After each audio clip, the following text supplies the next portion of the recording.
తెల్లవారితే చక్రవర్తి అయి రాజ్యమునే రామయ్య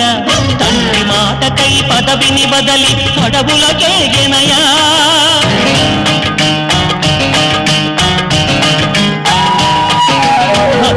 జనులను కావగ వచ్చిన మహావిష్ణు అవతారమయ్య ఆలిని రక్కసుడపహరించితే ఆక్రోశించెనయా అసురుని త్రుంచి అమ్మను తెచ్చి అగ్ని పరీక్ష విధించెనయా సాగలి నిందకు సత్యము చాటగ కులసతినే విడనాడెనయ నా రాముని కష్టం లోకంలో ఎవరూ పడలేదయ్యా